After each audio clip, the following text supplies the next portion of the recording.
La présentation du modèle ESCO et CPE, contrat de performance énergétique. J'ai trouvé, alors je ne sais pas si l'ANME sûrement le connaît, mais je ne sais pas si toutes les villes le connaissent parce qu'il est très intéressant, il est tout récent.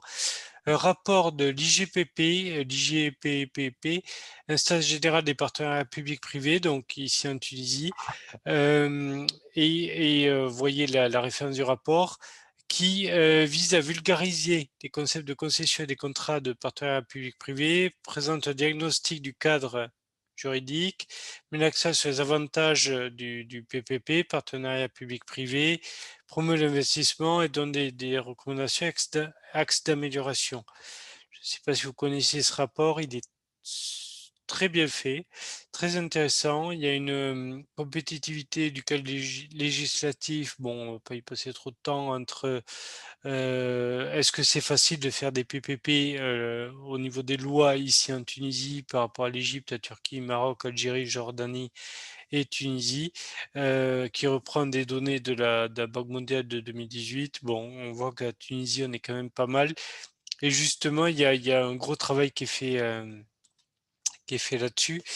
Euh, Au niveau des partenariats publics-privés, donc cette instance se définit comme un contrat à durée déterminée et on va lire juste, alors j'ai repris mot pour mot ce qu'ils ont marqué, mais regardez en gras ce qui est marqué. Donc c'est un contrat à durée déterminée qui concerne, donc c'est une mission globale portant totalement ou partiellement conception, réalisation et maintenance. Donc ça, c'est très intéressant parce qu'on peut avoir les trois dans ce même contrat, d'après ce que j'ai compris. Contrat de partenariat comporte financement, réalisation, transformation et la maintenance, ainsi qu'exploitation le cas échéant. Le financement, c'est quand il y a tiers financement, quand une société va faire un financement et que nous, la collectivité va la rembourser dans le temps. On va voir un mécanisme là-dessus.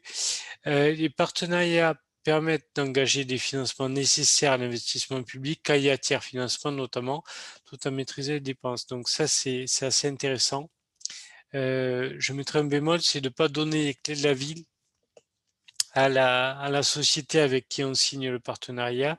Il faut quand même vérifier que les objectifs soient atteints. Alors, le principe du fonctionnement quand il y a tiers financement, il est assez simple, vous le connaissez sûrement. Vous avez à gauche, donc c'est une échelle dans le temps, hein, 0, 1, 2, 3, 4, 5, 6. L'échelle d'abscisse, on va dire que c'est les années. D'ailleurs, c'est marqué année. Vous avez à gauche le coût de l'énergie initialement, avec une augmentation naturelle du coût de l'énergie. Vous voyez que la ligne d'en haut n'est pas horizontale puisqu'il y a une augmentation du coût de l'énergie. Donc, vous avez un coût initial. Année zéro, vous faites l'investissement, donc vous avez une baisse des consommations énergétiques dont vous profitez les années 1, 2, 3, 4, 5, 6. Vous profitez du gain économique que vous avez fait par rapport à une consommation stable, le gain économique dû aux économies d'énergie, dû aux travaux, soit cette économie vous sert à rembourser l'entreprise qui a fait l'investissement pour vous, soit totalement ou partiellement. C'est-à-dire que vous pouvez en garder un petit peu pour vous et vous mettez plus de temps à rembourser l'entreprise, ou vous remboursez d'abord l'entreprise et ensuite tout la partie en vert qui est notée bénéfice ensuite à droite sera pour vous, puisque l'investissement de l'entreprise aura été remboursé. Mais l'idée, c'est vraiment que l'entreprise va investir et que vous le remboursez grâce aux économies d'énergie qui ont été réalisées par rapport à la situation comme elle était avant. Donc, en fait, pour vous, c'est vraiment le risque et l'investissement portent sur l'entreprise. Donc, c'est un mécanisme de financement qui permet de faire l'investissement nécessaire à la rénovation d'un réseau, par exemple le réseau éclairage public, tout en les premières années, vous n'aurez pas réellement de bénéfices économiques, mais par contre, vous aurez refait votre réseau, donc amélioré votre service, et ensuite les bénéfices y sont pour vous. Donc ça, c'est un mécanisme très intéressant. Les étapes de mise en place, d'abord, c'est bien définir ses besoins. donc diagnostic obligatoire.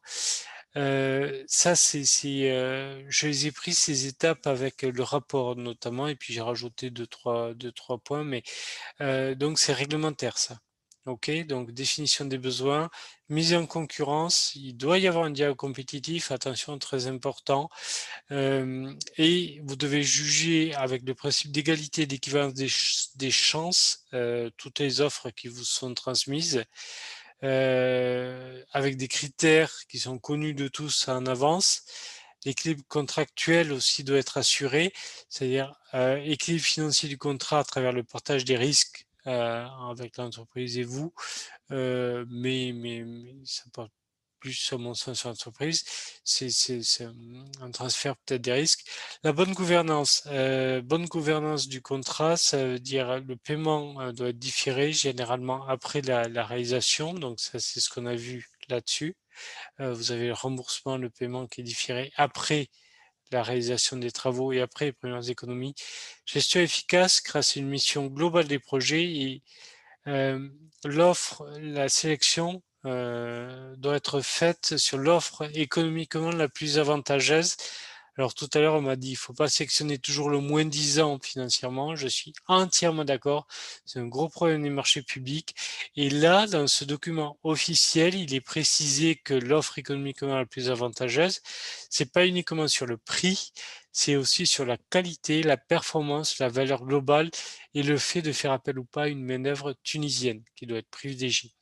Donc ça, c'est très intéressant parce que c'est la première fois que je vois un document officiel administratif dans lequel ça s'est mis en avant. Voilà, et pas seulement le prix. Donc la qualité aussi des prestations et le fait qu'elles soient réalisées localement. Au niveau des litiges, privilégier les règlements à l'amiable, sinon le droit tunisien doit s'appliquer. Ça aussi, c'est très intéressant parce que j'ai déjà bloqué par mes conseils vis-à-vis des collectivités, des contrats de partenariat public-privé de communes avec des organismes internationaux, parce que souvent des bailleurs internationaux demandent à ce que ce soit des organismes internationaux qui signent les contrats quand vous avez la Banque mondiale, etc. Ce que je ne comprends pas, puisque vous avez compétences locales et en plus c'est moins cher souvent. Et donc, je trouve très bien que ça soit spécifié dans le droit tunisien qu'en qualité, ce droit tunisien qui doit s'appliquer. Donc, je trouve ça très, très bien. Au niveau des retours d'expérience qui me sont propres et que vous pourrez compléter, sur l'éclairage public, moi, donc les partenariats publics-privés, c'est une chose. Maintenant, dans ces partenariats public-privé, je vous conseille pour l'éclairage public d'utiliser des contrats de performance énergétique, c'est-à-dire que vous avez une garantie de performance et de service sur l'éclairage public et de prévoir des pénalités en cas de manquement à ces performances qui doivent être mesurées et on va voir comment. Lors de la section, regardez les normes de performance annoncées, ça on l'a dit, voire début de formation, vous voyez. Demandez un transfert de compétences aussi vers l'équipe technique, vers les équipes techniques avec un S, s'il vous plaît. Ça, c'est intéressant. C'est-à-dire, c'est un point très important parce que combien de fois j'ai vu des contrats de partenariat public-privé qui incluaient la maintenance et finalement, à la fin du contrat 10-15 ans, aucun transfert de compétences n'avait eu lieu et la collectivité n'avait pas prévu de pouvoir prendre le relais et du coup on était obligé de repartir sur un contrat de partenariat public-privé, souvent avec la même entreprise et avec des coûts, là, on est pieds et poings liés, des coûts qui peuvent vite grimper. Donc attention à ce point. Donc profiter du contrat pour former et embaucher afin d'internaliser certaines tâches, donc pas toute la maintenance mais certaines tâches. Je vous conseille au maximum d'avoir la main sur ces contrats. Dédier du personnel au suivi de ce contrat, ça rejoint ça. Et pour s'assurer que le service est rendu et en cas de litige, mettre en place un protocole de mesure et de vérification reconnu internationalement, le plus appliqué de par le monde sur ce type de contrat, le protocole IPMVP. Donc ça c'est en anglais, en français c'est PIMVR ou quelque chose comme ça, mais le protocole IPMVP que je vous montre en deux secondes là, qui est très complet, qui va de la description des actions qui vont être faites. Je ne vais pas tout lire, mais qui définit les points de mesure, comment va mesurer la performance, comment finalement prendre en compte l'augmentation du coût de l'énergie, le changement du réseau, les modalités financières, même comment les rapports d'activité seront fournis, indication des procédures d'assurance de qualité. Enfin bon, c'est un protocole complet. Il y a 4 options. Il y a option A, B, C, D. Selon la complexité du projet, sur l'éclairage public, on n'est pas sur un bâtiment. Donc, il n'y a qu'une énergie, c'est assez simple finalement. Donc, je vous conseille les options A et B, A ou B. Ça suffit largement. Mais le protocole IPMVP vous permet de bien cadrer les choses. Donc, c'est très intéressant. Regardez si vous ne connaissez pas ce protocole. À Salé au Maroc, un retour d'expérience. Il y a une société, donc ils ont refait l'éclairage public à Salé au Maroc, c'est à côté de notre ami de Rabat. Donc, ils ont créé une société de développement local qui s'appelle Salé Nour, capital 5,6 millions de dirhams. Évidemment, la commune est majoritaire à ce capital pour que ça reste de droit public. Société de développement local, donc l'objectif, c'est toutes les activités relatives à l'étude, au développement et exploitation de l'éclairage public au bénéfice de la commune de Salé. C'est intéressant comme mécanisme, c'est pour ça que je vous le montre aussi. Voilà, ça c'est les dispositions qu'ils ont pris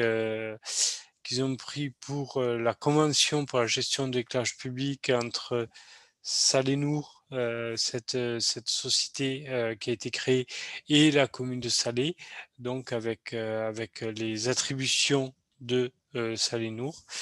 Voilà, ça c'était ça c'est un slide. Alors je crois qu'après, oui, après j'ai fini. Ça c'est un slide résumé, mais qui est très utile dans ce qu'on vient de voir sur les différents contrats de performance énergétique. Le slide résumé d'étapes de mise en œuvre d'un projet d'éclairage public avec inclusion ou pas de ce type de contrat. Je voulais vous présenter, je l'ai retrouvé, je l'avais fait il y a un petit moment pour une conférence des Nations Unies. Et je l'ai remis au goût du jour et je voulais vous le présenter parce que je l'aime bien. Il vous présente comment faire le projet depuis le début, donc pré-diagnostic, vous voyez en haut à gauche pré-diagnostic, besoin et pertinence du projet, économie réalisable, diagnostic, donc ça l'avait, état des lieux, organisation, budget, schéma système d'information géographique, préconisation, le financement, et là on vient de voir les contrats de performance énergétique, par exemple, ou est-ce que c'est un financement sur fonds propres, ou est-ce que c'est des bailleurs, travaux, suivi permanent, mesures et vérification avec le protocole, par exemple, qu'on vient de citer, et encore une fois, je n'insisterai jamais assez, la pérennité d'un projet, sa pertinence dans le temps, dépend d'un plan de maintenance qui a été établi, de la formation technique de personnel, de la gouvernance qui doit être bonne et qui doit rester dans votre main, et de la budgétisation de cette maintenance.